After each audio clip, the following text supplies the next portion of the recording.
Aquí, el programa donde aprendemos y conocemos cómo gente ordinaria se ha convertido en gente extraordinaria. El invitado que tengo esta noche es mucho más arriba de gente extraordinaria. Yo les diría que es una de las personas más súper extraordinarias que yo he conocido, he tenido el placer de conocerlo. Él es el presidente y director general de Yakult. Muchos de ustedes en los últimos 2 años, 3 años, estoy seguro, han recibido en internet la filosofía empresarial de Yakult. Muchos de ustedes han entendido por qué Yakult es un éxito en México y por qué tiene un crecimiento impresionante. La historia, no solamente de Yakult, sino de Carlos y de su familia, es extraordinaria. Y yo espero que cuando se duerman en 1 hora, piensen que todo es posible si se tienen ganas. Carlos Casuga, bienvenido aquí a tu casa y gracias por venir al programa. No, muchas gracias, Carlos, tocayo mío. Estoy muy contento de la invitación que me estás haciendo el día de hoy. Y la verdad, no es que me estés presentando como una gente extraordinaria. Soy más ordinario de lo común. Eso sí, con mucho amor a México, con muchas ganas de salir adelante, porque yo creo que este país le ha dado a mí y a mi familia más de lo que nos merecemos y que ni mis nietos van a poder pagar todo lo que México nos ha enseñado, nos ha dado, y es por ello que con amor, con cariño, con mucha pasión, estamos todos los días tratando de salir y levantar en algo a nuestro país, México. ¿Cómo empieza Industrias CAI? La gente que no conoce Industrias CAI, seguro uno de sus hijos o nietos han usado una llanta o una pelota de plástico de Industrias CAI que el señor y su papá fundaron. Bueno, esto sucedió cuando por primera vez mis padres me mandaron al Japón, porque yo hablaba el japonés, pero no lo sabía escribir ni leer. Coincidió con que hubo una gran feria, la primera feria industrial japonesa después de la Segunda Guerra Mundial. Visitando esta feria, vi que estaban haciendo salvavidas, una máquina que estaba haciendo salvavidas pelotas de playa. Me llamó mucho la atención porque recordaba que nosotros en México, solo con cámaras de automóviles, de esas negras grandotas, de las llantas, nadábamos y nos divertíamos. Dije yo, esto seguro que va a pegar en México. Les dije a estas personas que quería yo importar estos productos a México. Me dijeron que muy atentamente, porque por ser la primera feria internacional y Japón deseoso de vender productos al extranjero, revisaron y dijeron, desgraciadamente el producto terminado en México está prohibido, la importación. ¿Por qué no nos compra usted? Me dijeron, ¿por qué no nos compra usted nuestras máquinas? Digo, ay, sí, qué chistosos, yo muy a la mexicana. Si se me descompone, ¿quién me las arregla allá en México? Ni modo que vayan ustedes desde aquí allá a arreglar mis maquinitas. Digo, no, nosotros le enseñamos, pero eso sí, le enseñamos cómo, en las partes principales donde posiblemente se lleguen a descomponer. Yo tenía que escribirle a mi papá una especie de diario de todos mis avances en japonés, y le dije que había visitado la Feria Internacional de Maquinaria Japonesa, que había visto los juguetes inflables, las salvavidas, pelotas de playa, y que yo creía que en México iba a tener mucho éxito. Lo mandé, en esa época se tardaba más de 30 días el correo venir y venir de Japón a México. Y a mí hasta se me había olvidado lo de esta feria, cuando de repente al internado donde yo vivía llegó un señor, el dueño de esta fábrica japonesa, enseñándome una carta de mi papá diciendo que dejara la universidad y me fuera a trabajar a su fábrica.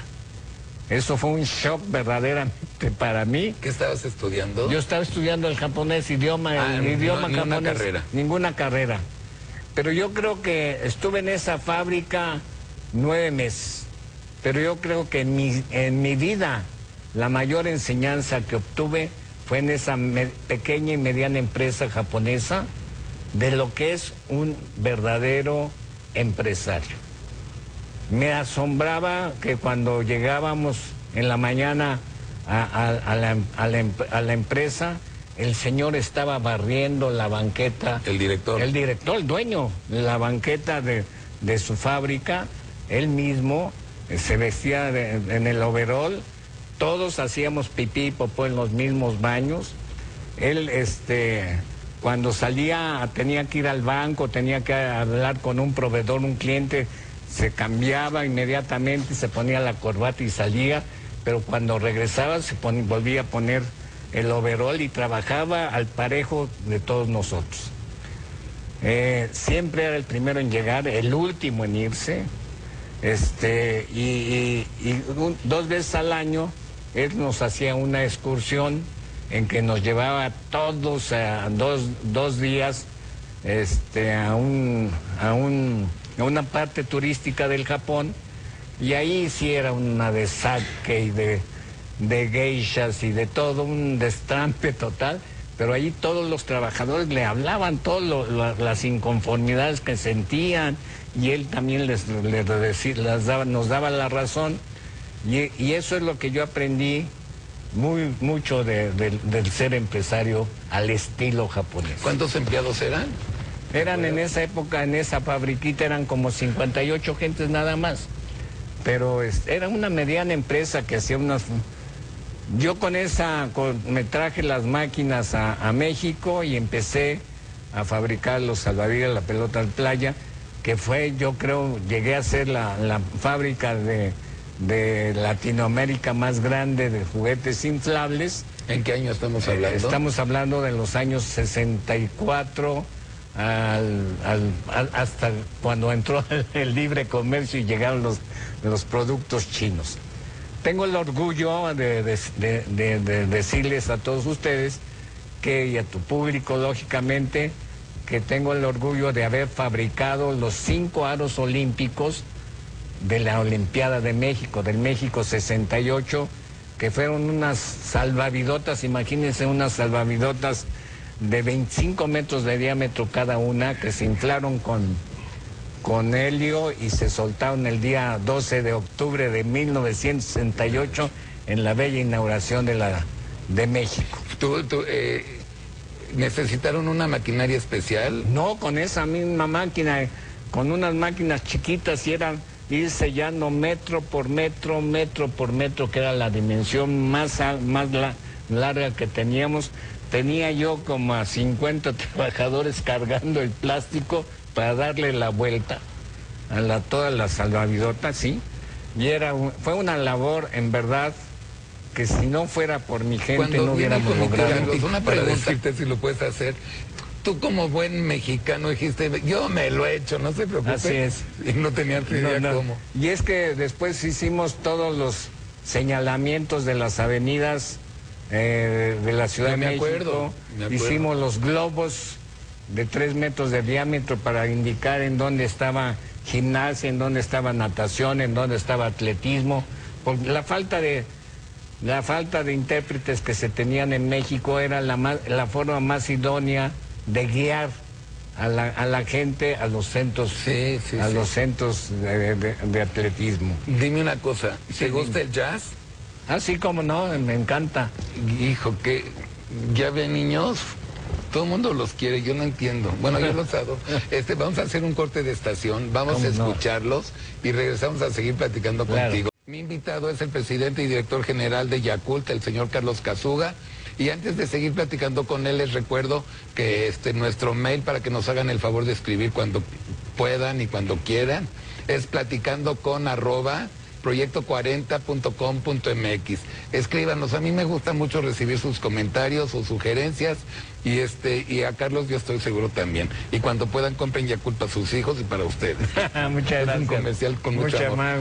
Justamente, antes del corte estabas platicando cómo formas las industrias que hay famosas, cómo ayudas a colaborar con el Comité Olímpico Internacional, y les iba muy bien hasta que llegó la globalización. La globalización. Pero lo interesante es de que cuando yo regresé de Japón, estudié en la Escuela Bancaria y Comercial y tenía clases de 7 a 9 de la mañana, después de 6 de la tarde a 9 de la noche, para contratar a mi gente, porque me di cuenta que lo más importante en una empresa es su gente. Más que la maquinaria, más que la tecnología, es la gente. Y la gente no solo de conocimiento, sino sobre todo de valores, Carlos. Y es por ello que uno de los valores más importantes que debe de haber entre el trabajador y la empresa es la confianza, es la honestidad. Y es por ello yo que cuando yo contrataba a mi gente, pues tú sabes que y como era trabajo manual, mucho de trabajo manual, yo tenía clases, te decía, de 6 a 9 de la noche en la escuela bancaria que está en Reforma. Entonces cuando iba hacia la bancaria, en la Ciudad de México, en los semáforos, hay muchos jovencitos que vendían el Extra y Ovaciones, los periódicos de la tarde. Bueno, cuando estos valían 35 centavos, yo les pagaba con un billete de 100 pesos y les compraba el Extra y Ovaciones. Me decían, oiga, no tengo cambio, estoy empezando. Le digo, no te preocupes, 9:30, 10 de la noche, que pase por aquí, me regresas el cambio. La verdad, Carlos, te tengo que decir, muchos no me regresaron el cambio. Más o menos, ¿cuánto dejabas al día? No, 1 o 2, nada más.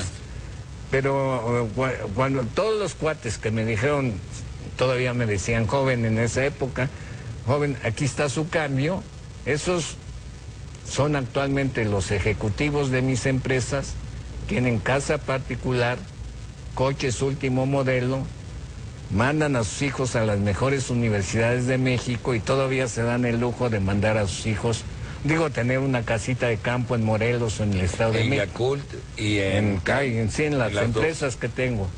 Y es por ello que yo me autorizo para poder dar conferencias en los foros universitarios y empresariales, que con México, con su gente, se puede, siempre y cuando demos educación formativa, más que educación de conocimientos. ¿Para qué quieres tener, Carlos, en tu agencia de publicidad o en mi negocio un contador, un ingeniero, un químico, un licenciado, si no es honesto? Claro. Si no es puntual. Claro. Si no sabe trabajar en equipo. Mientras más tiempo lo tengas, más daño te va a ocasionar. Y eso aunque tenga dos títulos o 2 maestrías. Pero ¿de dónde sacabas tu intuición de que este chico que es honesto porque me regresó el cambio y todo, de dónde decías, lo meto a mi empresa y me va a funcionar? Porque el primer valor que debe de haber es de la confianza. Cuando hay una confianza es que hay una fianza moral entre el trabajador y la empresa, entre tu esposa y tú, entre tus amigos y tú, es confianza, hay una fianza moral. Y cuando hay esa fianza moral, pues ya empieza a abrirse uno, a conocerse uno, a guiarlos para que sigan estudiando, para que sigan formándose, y ellos que no esperaban, no soñaban ni siquiera tener un trabajo estable, un sueldo estable, pues le meten todos los kilos, todas las ganas, porque otra cosa muy importante que debemos de los empresarios de dar es que el sueldo no motiva a la gente, fíjate. Lo que motiva a la gente es el sueldo moral. ¿Qué es el sueldo moral? El sueldo moral es el decirte, por ejemplo, oye Carlos, qué bien te salió el programa, oye Carlos, la publicidad que hiciste fue fabulosa, qué bien tocaron los muchachos del jazz, oye, qué buenas tomas están sacando, todas esas cosas son el sueldo moral que motiva, que mueve a la gente. Porque si tú preguntas en cualquier empresa quién está contento con su sueldo, nadie está contento con su sueldo. ¿En el mundo es igual? En la mayoría de todos lados. ¿Sí? Sí, lo que busca el trabajador es seguridad de trabajo y que se le dé mucho sueldo moral. Que esto es las cosas que yo creo en México más hacen falta. Primero, la mayor, porque también te quiero contar que yo tengo la mala costumbre los jueves, cuando están saliendo mis trabajadores de la empresa o de la fábrica o de la oficina, agarre a cualquiera y le diga, Carlos, hoy me voy a ir a cenar a tu casa, me autoinvito. Claro que se ponen muy nerviosos, les digo, bueno, pues compramos unas conchitas en la primera panadería que encontremos y al llegar a tu casa, que tu mamá, tu señora, tu esposa, tu hija o lo que tengas en tu casa nos haga un cafecito y me estoy hasta las 11, 12 de la noche platicando con toda la familia de mis trabajadores. Cada jueves. Cada jueves. Y es así como he entendido cuáles son las carencias y las angustias que tiene el trabajador mexicano. ¿Qué son cuáles? La mayor angustia que tiene el trabajador mexicano es que nunca tiene seguridad de trabajo. Nunca sabe cuándo lo van a correr y siempre vive con el Dios bendito en la boca. Y el mexicano de por sí es alegre, es amable, simpático. ¿Por qué atrás de un escritorio burocrático, atrás de un mostrador se pone pedante, prepotente? ¿Por qué? Porque tiene miedo. Un animalito cuando tiene miedo, gruñe, pela los dientes, lanza la mordida. Igual es el ser humano. Cuando tiene temor, tiene miedo, así se comporta. O sea, pero contratas a un ser humano y en ese momento el chavito o el ser humano está muy contento porque lo contrataste, primer día de trabajo y entra con miedo. Sí, entra con miedo, entra con temor, pero ese es bueno, son factores, valores, confianza y mucho sueldo moral para motivarlos, para que salgan adelante. Y este sueldo, y que sienta seguridad de trabajo. En Yacuy, por ejemplo, nunca contratamos a una persona, siempre hemos ido con esa filosofía de contratar a una persona para darle seguridad de trabajo, como si fuéramos a adoptar un hijo, al cual tenemos que educar, formar y hacerlo crecer. Y no son Kleenex los trabajadores que los usas cuando los necesitas y los tiras cuando ya no. Así cualquiera puede ser empresario. Pero también los tenemos que correr de vez en cuando, pero los corremos por 5 motivos que, Carlos, creo no son culpa de la empresa, sino ponte a pensar en culpa de quién es. Porque llega muchas veces tarde, porque falta mucho, porque se robe algo, no hay perdón, ahí claro. Sí, porque llegue tomado o drogado, o porque dé la valiosísima información de Yakult a Chamito. Salvo eso no hay bronca. ¿Quién es Chamito? Chamito es la competencia que tenemos en Nestlé, pero estos son los 5 conceptos por los cuales se podría despedir una persona, pero por lo general es seguridad de trabajo para que el trabajador rinda lo mejor. Después, la carencia que tiene el trabajador mexicano es tremenda, de que muchas veces ni saben el nombre del trabajador, no saben ni cómo se llama, y no saben cómo vive, ni en dónde vive. Para poder dirigir a tu gente, tienes que conocer a tu gente, creo yo, ¿eh? Tienes razón. Sí, tienes cómo vive, en dónde vive, cuáles son sus carencias, cuáles son sus necesidades, a qué aspira. Y eso es lo que tratamos de inculcar nosotros en nuestra gente, de darles confianza y que sientan mucho sueldo moral para que... Y si tu público, tu gente, empieza a dar sueldo moral a sus hijos, a su esposa, a sus vecinos, a sus compañeros de trabajo, México, estoy seguro que cambie. ¿Por qué? ¿Por qué somos... A ver, eres de San Luis Potosí. Así es. Yo soy chilango. Así es. Ergo somos 2 mexicanos. Todos podemos hablar de los mexicanos. ¿Por qué somos tan diferentes a los japoneses? ¿Cuál es la gran diferencia que tú sientes? La gran diferencia... A nivel empresarial, obviamente, a nivel trabajo cotidiano. Bueno, hay varias cosas. ¿Hay varias? Sí, sobre todo empieza esto desde la educación. Que en Japón se le da mucha... Aquí tenemos cerca el Liceo Mexicano Japonés, cerca de este estudio, es donde se le da mucha educación formativa, más que instructiva.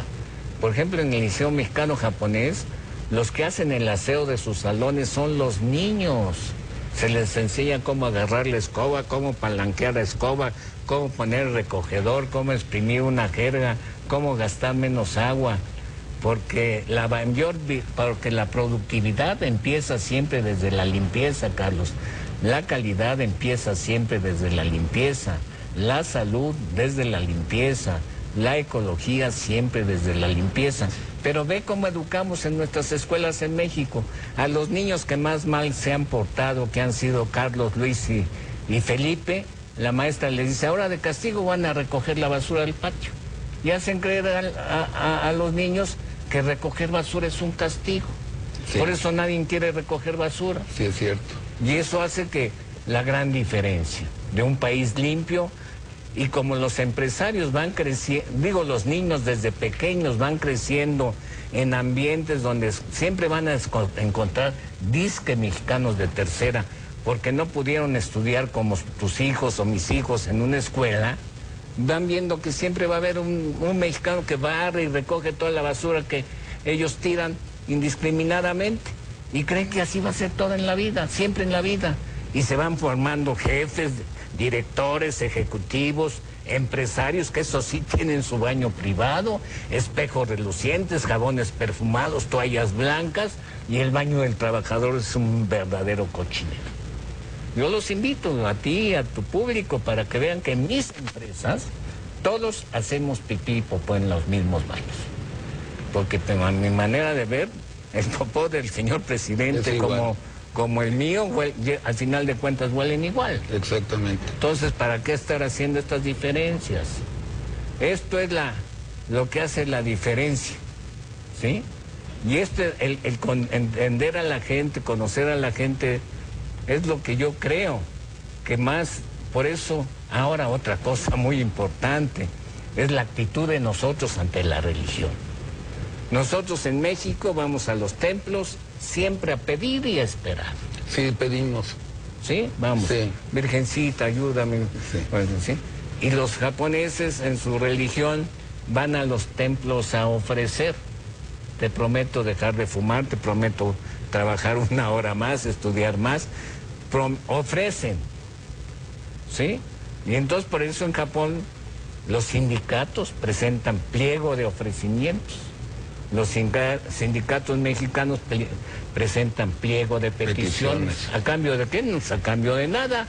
Pedimos más aumento de sueldo, pedimos más vacaciones, más aguinaldo, más puentes, menos horas de trabajo, más permisos para llegar tarde, más permisos para faltar, pedimos más puentes, pedimos todo, pedimos y pedimos. ¿Quién nos los enseñó?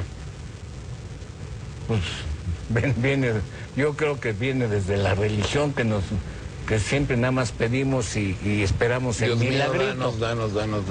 Y en Japón tuvimos 36 retardos, ofrecemos reducirlos a 10 que ofrece la empresa. Tuvimos 3% de errores en la fabricación. Ofrecemos trabajar con más cuidado para que el año entrante máximo sea el 1%.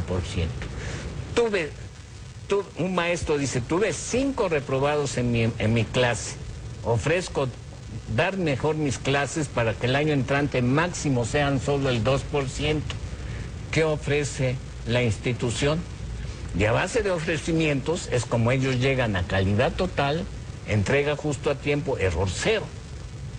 Y el poderoso en este mundo siempre va a ser, Carlos, el que ofrece.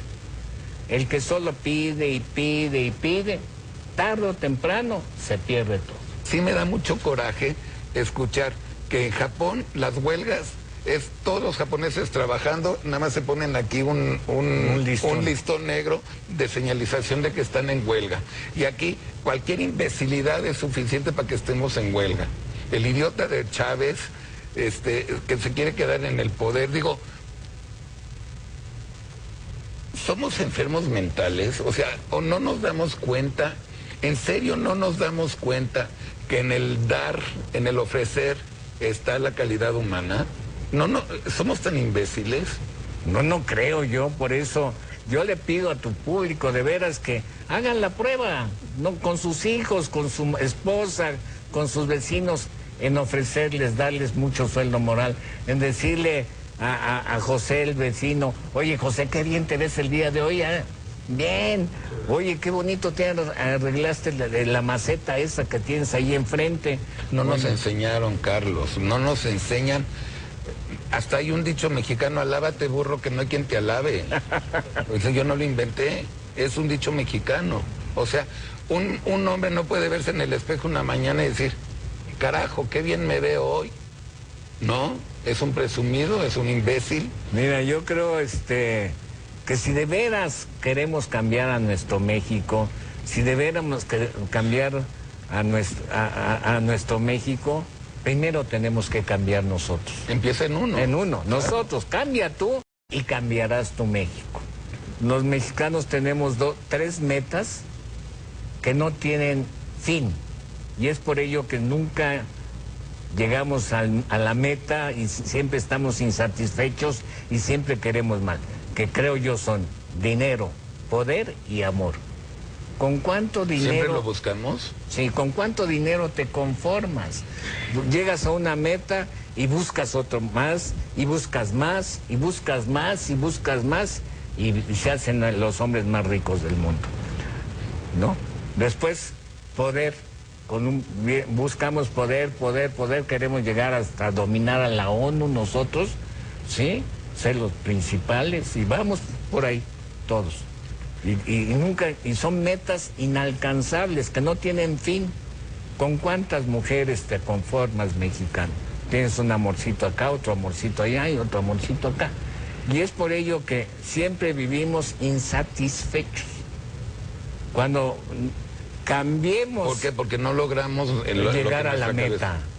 Inventada. Llegamos a la meta y queremos más. Pero es inventada, ¿no? ¿Sí? Es una meta inventada. Es una inventada, sí, claro que es inventada. Es de puro deseo, sí, de puro. Debemos de fijarnos otro tipo de metas, otros objetivos. Si los empresarios, estoy creando, tengo 100 personas trabajando. Ahora este año me voy a esforzar para crear el doble del índice de población de México, que es del 3%, voy a crear 6 fuentes de trabajo más, y así, hoy vamos a ver, y es como creo que podríamos salir. México en verdad es un país tan rico, envidiado y codiciado por muchas otras naciones, con todas las riquezas naturales que pueda imaginarse, con todos los microclimas que pueda haber, que necesitamos nosotros nada más dar algo, cambiar algo para transformarlo. Y como decía tu papá gobierno, fíjate, por ejemplo, esto también es educativo. Si cada mexicano en cada acto importante de su vida plantase un árbol, cuando nace un hijo le planta un árbol, cuando entran a la primaria que planten un árbol, cuando se van a graduar que planten un árbol, un árbol en cada acto importante de tu vida. ¿Cuándo cortarías, Carlos, el árbol que tu papá y tu mamá plantaron enfrente de tu casa? Nunca. Nunca. ¿Lo amarías? Claro, lo cuidarías, sí. Pero si ese árbol que está enfrente de tu casa lo plantó papá, gobierno, el expresidente desde hace... tres sexenios o 6 sexenios, y te importa un comino, no, son los mismos 2 árboles. Pero cuando lo haces tú, lo amas, lo quieres. Cuando sudaste por abrir la cepa y plantarlo, lo amas, lo quieres, lo cuidas y lo proteges. Cuando lo hizo papá gobierno, te importa un reverendo comino. Por eso la educación de que todo lo tiene que dar el gobierno, todo lo tiene que dar papá, todo lo tiene que dar la universidad, estamos equivocados. Yo voy a las universidades y les digo, señores rectores, ustedes hacen surcos en ir a la Secretaría de Educación o a la capital de sus estados a que les aumenten su presupuesto para aumentar les aumenten el presupuesto para dar una mejor educación en sus universidades, teniendo a 602,000 jovenzotes ponchadototes, puertotes, anotes, pero que les pesa. Claro. Y no hacen nada, cabrones, perdón. No, dilo, no hacen sí. nada. Cuando todos esos jóvenes podían estar pintando su universidad, podían estar Pero, haciendo a ver, trabajos Carlos de Katsura, jardinería, de plomería, de electricidad. Piensa bien esta respuesta. Sí, ¿cómo no? Esta forma de pensar tuya es japonesa, ¿te la enseñaron en Japón o tú la mexicanizaste porque se te dio tu gana? No, esto, claro, lo vi y lo aplicamos en el Liceo Mexicano Japonés y nos ha resultado la maravilla. Ustedes van ahorita al liceo, parece que se inauguró ayer, porque todos los padres de familia, una vez al año con sus hijos, van y pulen las bancas, pulen los escritorios, los barnizan, hacen todos los trabajos de jardinería, pintan la escuela. Todo eso es formativo. Lo que estoy insistiendo es lo que nos falta es una educación formativa. La educación que recibimos, y perdonen que estén aquí en sus colegas del Canal 13 o de la Televisa, lo que aprende el mexicano de educación formativa es en las telenovelas. Sí. Todos quieren ser las gaviotas o todas quieren ser las panaderas y bueno, Sí. es increíble. Sí. ¿Me estás de acuerdo? 100%. Por eso, lo que falta en nuestra educación, y lo vuelvo a repetir y le repetiré hasta el cansancio, es que demos una educación formativa, un sentimiento de dar.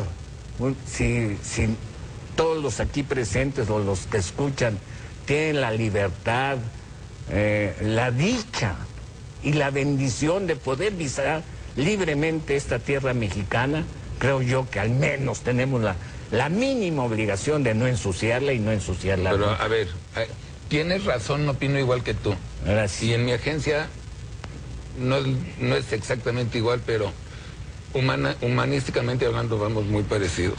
¿Qué quieres de un mexicano que ve que es muy fácil decirle a un policía de tránsito, cállese la boca, tenga 100 pesos, no me esté fregando? ¿Cómo quieres que el resto de los mexicanos, que somos gente bastante normal, nos adaptemos a la filosofía Yakult o a la filosofía Larraqui o filosofía de otras empresas que hacen cosas muy parecidas a la tuya? No es posible, porque nos gana la mayoría de... Bueno, nos ganan. No, yo estoy de acuerdo que nos ganan, pero a mí en lo personal me da la autosatisfacción que mi gente en sus casas, con sus hijos, estén haciendo un cambio. Con eso estás hecho. Con eso yo me siento más satisfecho porque me tocó hasta ahí llega, claro, esa trinchera, ese pedacito y esa responsabilidad que lo hago todos los días con mucho gusto y con mucho ejemplo para que mi gente no te iba a hacer crezca. esta pregunta, pero ya estoy tan caliente que ahora te friegas. ¿Cuándo fue la primera vez que sacaste utilidades? Después de 8 años es cuando por primera vez llegamos al punto de equilibrio en Yakult. ¿Sí? Después, hasta los 20 años, los empresarios japoneses no le sacamos utilidades a la empresa. 20 años. 20 años. Yo quiero preguntarle a tu público si los empresarios japoneses o están equivocados o están en lo correcto. Desde que ellos nacieron hasta los 20 años, ¿cuánto dinero les quitaron sus papás? Van a ver que nada. ¿Cuánto dinero, tiempo, amor, cariño invirtieron sus papás en todo el público que nos está escuchando o viendo? Ok, va la segunda pregunta que no te quería hacer, pero te friegas. Platícales cuánto les das de aguinaldo o de bonos. Del reparto de utilidades. Sí. Bueno, el reparto de utilidades de Yakult es mucho mayor que el sueldo que reciben muchos trabajadores de la zona durante el sueldo de todo el año. ¿Sí? Lo voy a traducir. El bono que recibe un trabajador en Yakult es el equivalente al año de sueldo. Y no saca utilidades, primero se lo da al personal. Y vean Yakult, ¿con cuántas botellitas empezamos vendiendo? 2.568 botellitas promedio diario y ahora estamos en más de 3 millones de frasquitos diarios de venta. ¿Cuántos empleados hay? Ahorita, bueno, en la planta son 450 trabajadores y empleados son más de 2.500 gentes. Seguimos. ¿Quién es el dueño de Industrias CAI ahora? Mis trabajadores. Bueno, ¿sigo o ahí muere el programa? Es que yo veo tu biografía, veo cómo tratas a tu personal, veo tu filosofía con el personal, veo que lo que te preocupa, por lo menos como primer paso, es el bienestar de tu personal, que eso te lo enseñan en el IPADE muy bien. Sí. Yo estudié el AD2, y es lo primero que te enseñan. Gozas de privilegios si eres feliz con el dinero que ganas sin ganar los millones que ganas. ¿Es muy difícil la vida?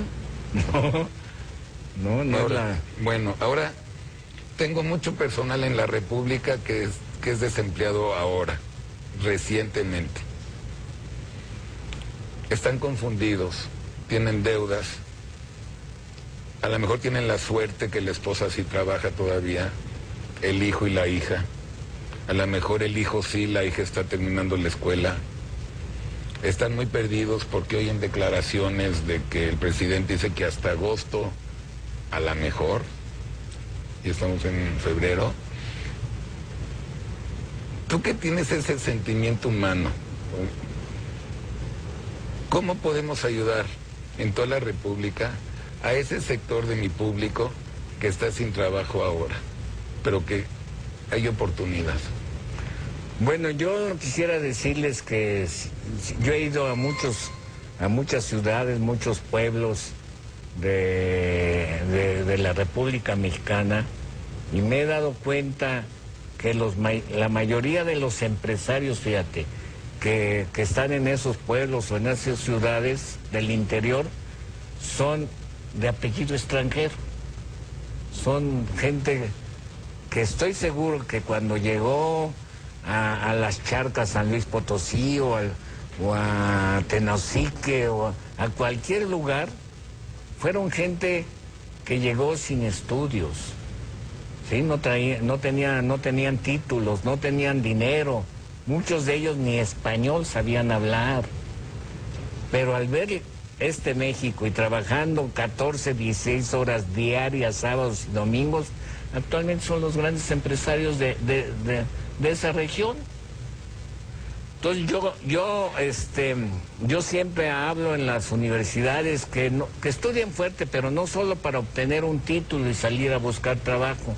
Lo que necesita México es que formemos empresarios que sean los generadores de fuentes de trabajo para muchos individuos que no han podido terminar, que escasamente terminaron la primaria o la secundaria. Como sabes, hay cantidad de mexicanos que están en esa situación.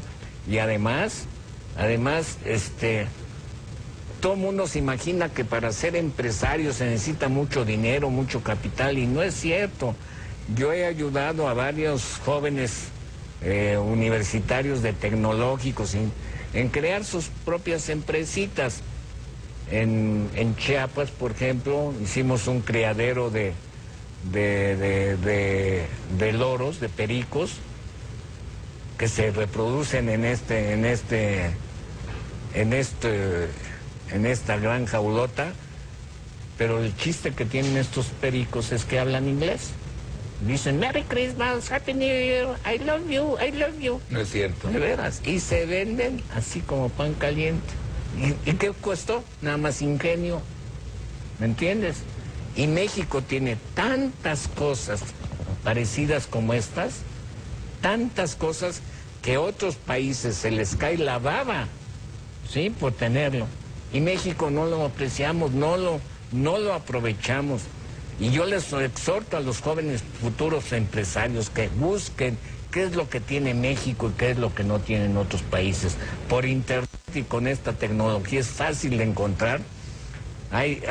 Yo les decía a los niños, a los jóvenes de Zacatecas, por ejemplo, fíjense cuando sus paisanos vienen en Navidad, el programa paisano, que vienen así con la cachucha para atrás y las botas y enseñando la carterota y los verdes y con todo en la troca que le llaman ellos, sí, con todo el volumen ahí apantallando a a las novias que dejaron, pero cuando se regresen vean lo que se llevan. Y se llevan siempre lo mismo. Las mismas tostadas, las mismas... Se llevaban frascotes de salsa, que para la tía de Anaheim, que para la tía de San Fernando, California. Se llevan siempre lo mismo. Digo, ¿y por qué no lo industrializan y lo venden? Pero yo tengo, ahorita no está viendo 1.200.000 gentes en la República, no necesariamente tienen recursos o no necesariamente están viendo con mucha claridad, o no saben cómo porque no son empresarios. ¿Cómo empujarlos moralmente para que cuando se duerman y se levanten mañana digan, ya tengo una idea? Pues yo creo que cuando llegaron mis padres, o llegaron, no sé, tus padres... Mis abuelos en México. Tus abuelos también llegaron sin saber ni siquiera... ¿Ni hablaban español? Sí, exacto, ni a dónde iban a llegar y qué se iban a encontrar. Y por qué cambiaron su vida y por qué hicieron lo que hicieron. Pues trabajando y viendo y estar a las vivas y sobre todo trabajando, ahorrando, ¿sí? Ahorrando. Siempre les digo, ganen un peso, gasten 80 centavos. Nosotros los mexicanos ganamos un peso y nos gastamos 1.20. Y es por ello que... Pero ¿quién no los enseña eso, todo eso? Es la historia, ¿verdad? Es que ya estoy empezando a odiar nuestra historia. Pues sí, porque si te fijas, fíjate, hablando de historia, ¿por qué Canadá y Estados Unidos son países primermundistas que van al grupo de los 8 más importantes del mundo y todo? ¿Y por qué de México a la Argentina somos países tercermundistas endeudados? ¿Por qué? Porque Canadá y Estados Unidos fueron hechos por inmigrantes. De México a la Argentina fuimos hechos por conquistadores. Sí, es cierto. Sí, es cierto. Entonces, ¿cuál es la actitud del conquistador y cuál es la actitud del inmigrante? El inmigrante llega con la tía, con sus hijos, con la solterona, a chambear, man. Sí, es cierto. Y el conquistador dice, todo lo que se ve aquí es mío, viejo. Y nada más mío, ¿eh? Toda la gente que trabaja tiene que trabajar para mí, fregarse para mí. Y yo tengo derechos sobre todos. Así fuimos hechos. Sí, es cierto. Por eso, ¿por qué decimos, oye, qué padre reloj, qué padre conferencia, qué padre entrevista hiciste? ¿Cómo estuvo la entrevista? ¡Valió madre! ¿Por qué lo fino, padre? ¿Por qué lo jodido, madre? Pues lo fino sí, es cierto. Es el hacendado, el bien vestido en el caballo, es el padre. Y la madre es la que está en el jacalito allí torteando. Y es la que nos da de comer. Nos da de comer. Y por eso no nos hemos independizado, en pocas palabras, todavía. De decir, viva México, yo trabajo por México y México es grande y México es mi país. Y doy todo por mi México y me tengo que comportar como buen mexicano. No le tienen confianza a los políticos, nos pagan muy mal de regreso. No, pero... Bueno, eso es lo que pasa. Perdóname que yo también me emocione, sí, no, pero, me gusta. Pero es como creo debemos de hacer el cambio nosotros. Mientras estemos diciendo, ay, qué padre coche, qué padre auto, reloj, qué padre vestido. Estamos todavía en la conquista, hombre. No nos hemos quitado el cascarón. ¿Sí? No sé qué decirte. Es que tienes razón. Yo siempre he dicho que el cambio empieza con uno, coincido contigo. Y si empiezas con uno, ya lo hiciste. Pero sigo diciendo que México es el mejor país del mundo. Es un gran país. Lo amo con todo mi amor. Sin embargo, no tengo respuesta, no me llena de energía positiva quiénes son nuestros políticos. No me llena de energía positiva los gañanes que vas tú en la calle y se te cierran porque no quieren hacer cola. Y esos también fueron bien educados. Algo pasó. Y entonces vivimos, sobre todo en el DF, en una jungla. Que por más que tú tratas con tu personal de llevarla bien, de que estén bien, que están bien, Salen afuera y es... Exacto. Bueno, sí. Cuando hubo en el Zócalo la famosa manifestación con López Obrador, digo que seguía López Obrador de jefe de gobierno, la gente que vivía alrededor del Zócalo no podían entrar bien a sus casas, porque estaban sentados en las puertas de las casas, que es lo de menos.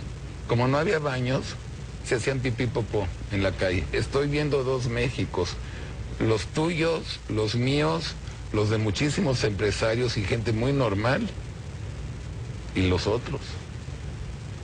Y por más que uno quiere cambiar... Pues yo creo no que sé. en programas como tú, el tuyo, en este programa, pues, hay que concientizar a nuestra gente a nuestro México, de que México sí la puede hacer. Y México tiene todo para poder ser grande. Desde las universidades están equivocados porque les enseñan desde los maestros decirles que estudien bien, que se apuren, que saquen buenas calificaciones para que se contraten. Para que los contraten, no los enseñan a ser empresarios. No los enseñan a ser empresarios, eso es lo que Tienes digo. razón. La cosa es motivar a esa gente que tiene la fortuna de tener estudios universitarios a que tengan las agallas, los bachocos, para que se vuelvan empresarios. Yo te voy a decir nada más algo que te vas a morir de risa. En la carrera de Ciencias de la Comunicación, ¿Sí? no hay la materia de diseño gráfico. En la carrera de diseño gráfico hay una materia de publicidad. En diseño gráfico. Entonces, cuando yo contrato diseñadoras gráficas, no tienen idea de publicidad. Y a mí me han juntado de la Náhuac y de la Ibero en épocas diferentes. ¿Qué opinión? Dije, miren, una muy fácil, junten una carrera, diseño y comunicación. Para nada. Para nada. No, pues sí. Entonces pues, ya multiplica el resto, ¿no? Y así es como debemos creo yo, de salir adelante. Digo, yo tengo mucha esperanza, sé que sí estamos en una recesión muy fuerte internacional, pero en verdad, si todos los mexicanos empezasen, yo les digo a mis trabajadores, qué bueno que viene la crisis, que estemos en esta situación, porque ha sido el momento en que México se debe de volver en un capullo. Para que exista una mariposa, primero hay un gusano que crece y empieza a comer hacia lo desesperado, se hace grande, pero cuando llega el invierno se vuelve un capullo y está colgado ahí en la ramita durante todo el invierno, que parece una hoja muerta allí, que nadie le hace caso. Pero dentro de ese capullo está haciéndose una transformación, una metamorfosis tremenda de evitar todos los gastos innecesarios, de cómo gastar menos luz. Todo eso es lo que se debe de hacer para que cuando vuelva a venir la primavera salgas como una linda mariposa a volver a chupar las mieles de esa primavera. Y qué bueno que vino la crisis, les digo a mis trabajadores, a mi gente, porque es el momento en que debemos de pensar en dónde podemos ahorrar. Desde papel del baño, hasta champú, en jitomates que echamos a perder, en cómo acomodar los productos, las cosas en el refrigerador, para que de una sola, con abrir una sola vez, sepamos dónde está el Yakult, y no que abrimos el refrigerador y estamos, ¿dónde dejé el pinche Yakult? Y busque para arriba y otra vez cerrar, y cerrar mientras el motor está trabaje y el recibo de luz se va por las nubes. Es, creo yo, hijos, esposa y trabajador nuestro, en el momento en que deben de ver cómo ahorrar, cómo gastar menos, para que con el mismo ingreso se pueda vivir aún hasta mejor. Una última pregunta, sí, que acabó no. el programa. ¿Tenemos esperanza inmediata, México? ¿Sí o no? Sí, claro que sí tiene esperanza. Sí, yo para mi manera sí tenemos mucha esperanza. Primero, en saber ahorrar en cada hogar. Otra cosa es nunca perder el núcleo familiar, el valor familiar que tiene el mexicano, que esa es una defensa tremenda, porque si se quedó sin trabajo el marido, la esposa, el hijo, todo el mundo nos ayudamos, pero el concepto principal es ahorrar, gastar menos en todo, para que si no hay ingresos, si no hay aumentos de sueldo, podamos vivir con lo poquito que tengamos. Las empresas también, si no podemos aumentar las ventas, pues tenemos que ver sin deteriorar la calidad de nuestros productos o de nuestro servicio, en qué ahorrar, y hay cantidad de cosas en que podemos ahorrar para que la pasemos bien. Carlos Cazzuga, ha sido la hora más rápida, ¿eh? Ah, sí, un programón. Te quiero agradecer muchísimo. No, gracias a ti, Voy a Carlitos. repetir un programa contigo. Con todo gusto. Porque me quedé... Hay muchas cosas que platicar. Te quiero dar las gracias. No, a ti. Es tu casa. Muchas gracias, Carlos. Y a mi público, como todos los martes, les recuerdo que tenemos repetición a las 5 los domingos. Duérmanse con una sonrisa. Duérmense pensando lo que dijo Carlos Cazzuga, que es bastante importante. Levántense mañana con mucho optimismo. Dios me los bendiga a todos. A mi staff, muchísimas gracias. Fue un lindo programa. Niños de Pajea, tocaron precioso. Y nos vemos la próxima semana si Dios quiere. Fue un lindo programa y gracias a todos. Gracias. Gracias.